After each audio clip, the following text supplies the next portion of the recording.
क्या आपको पता है हिस्ट्री में ना 3 बहुत बड़े साइकोलॉजिस्ट थे। पहले हैं सिगमंड फ्रॉइड और दूसरे हैं कार्ल जंग और तीसरे हैं हमारे अल्फ्रेड एडलर। जो हम बुक पढ़ रहे हैं the courage to be disliked, ये टोटली बेस्ड है अल्फ्रेड एडलर की साइकोलॉजी पे। जैसे कि हमने बात की थी हमारे लॉन्ग वीडियोस में कि इस बुक का जो फॉर्मेट है ना वो टोटली डिफरेंट है दूसरी बुक से। इसमें एक यंग मैन एक फिलोसोफर से जाके पूछता है उसके जो जितने भी लाइफ के क्वेश्चंस होते हैं, डाउट्स होते हैं, वो उसको क्लियर करना चाहता है और उसकी जो फिलोसोफर्स की जो फिलॉसफी है उन पे आर्ग्यू करना चाहता है कि आप ये गलत कह रहे हैं। ठीक है, जैसे कि हमने बात की थी उन पे भी कि फिलोसोफर कहता है कि आप आसानी से कभी भी अपने आप को चेंज कर सकते हैं और जो वर्ल्ड है वो एक बहुत ही सिंपल प्लेस है, वो कॉम्प्लिकेटेड नहीं है। उसको कॉम्प्लिकेटेड सिर्फ आपकी थिंकिंग बनाती है। और दूसरा है always be happy. It totally depend on us that we whether we have to be happy or not। और चलो अगर आज की इस वीडियो की हम बात करते हैं कि अल्फ्रेड एडलर ने क्या कहा।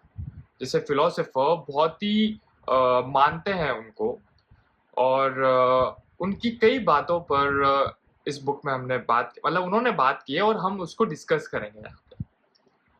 तो आज जो पहला चैप्टर है द अननोन थर्ड जाइंट, तो पहले दो तो मैंने आपको बता दिए थे, सिगमंड फ्रॉइड और दूसरे हैं कार्ल जंग और तीसरे हैं हमारे जो कि अननोन जाइंट है वो है हमारे अल्फ्रेड एडलर। तो इन्होंने ये कहा है कि जो हमारे पास्ट है ना वो हमारा फ्यूचर डिसाइड नहीं करता, वो डिसाइड करता है। मतलब पास्ट तो कुछ डिसाइड नहीं करता, सच में।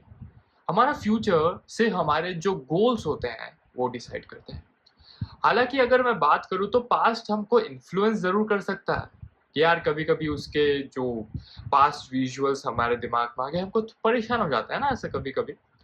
पर लेकिन ये कभी भी हमारा फ्यूचर डिसाइड नहीं कर सकता। हमारा फ्यूचर टोटली डिपेंड करता है हमारे गोल्स पे, जो कि हम खुद डिसाइड करते हैं और अगर हम उन पे काम करते हैं कि नहीं। और चलो अगर ऐसा अगर हम सोचे ना तो ये हमारे लाइफ को देखने का पूरा पर्सपेक्टिव बदल देती है। तो मतलब क्योंकि ज़्यादातर लोग हमारे या फिर उनके खुद के पास की वजह से परेशान रहते हैं, डिप्रेस्ड रहते हैं और अपनी लाइफ में फोकस नहीं कर पाते। तो यार ऐसे अगर थिंकिंग हम बिल्ड करते हैं तो इसका मतलब ये नहीं होता कि हम अपनी लाइफ को सुधार सकते हैं। और ये ना समझे कि यार कि बस कंप्लेन करते जाओ, यार ऐसा हो गया इसी वजह से आज मेरे साथ ऐसा हो रहा है ना? जो कि पूरी तरह से गलत हो गया। तो मैं इस चैप्टर से क्या समझा, मैं आपको ये भी बताना चाहता हूँ कि हम इस चैप्टर से क्या समझ सकते हैं। Always be happy, don't think about the past, whatever the circumstances was were with you और विद मी। ठीक है, वो हमारा फ्यूचर डिसाइड नहीं कर सकते। तो हमेशा खुश रहो और अपने गोल्स पर खुद पर काम करो और उनको अचीव करो।